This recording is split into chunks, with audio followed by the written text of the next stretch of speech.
បងប្អូនជាទីគោរពរាប់អានសូមបង្ហាញអារម្មណ៍លោកអ្នកតាមដានទេសនាជាបន្ត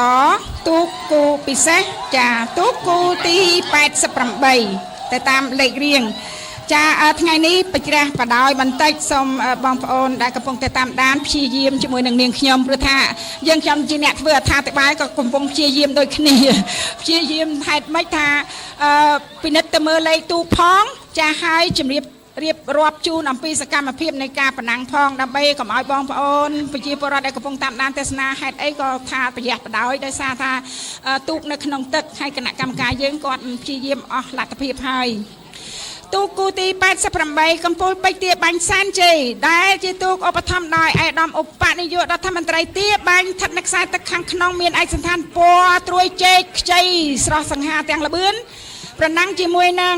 ទូកដែលមានឈ្មោះថាត្រីប្រាមហាសែនជ័យបារមីព្រះអង្គមុខ4ចាជាទូកឧបត្ថម្ភដោយឯកឧត្តមមួនសារ៉ន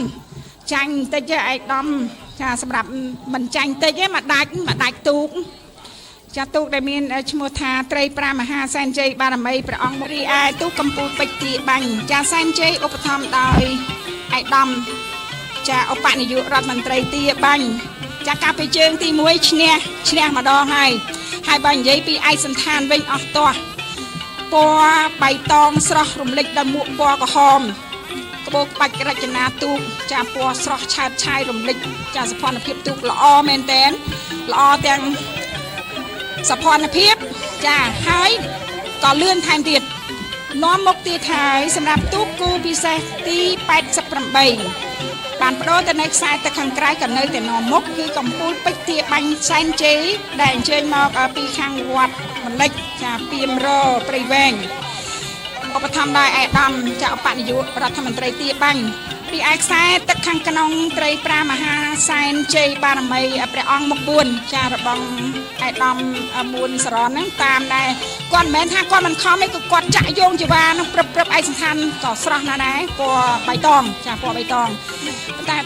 អត់ទេមិនអាចទេព្រោះថាកំពូលពេជ្រទាបាញ់សែនជ័យហ្នឹងការចាក់យោងទូករបស់គាត់ស្វាហាប់ជាងចាស្វាហាប់ជាងសូមក្រឡេកមើលទៅកងពាន់ទី1ឃើញថាមានទូកតែមួយទេដែលធ្វើការអំប៉ុណ្ណឹងនេះចាឃើញទូកតែមួយទេមានខ្ញុំមិនដឹងថា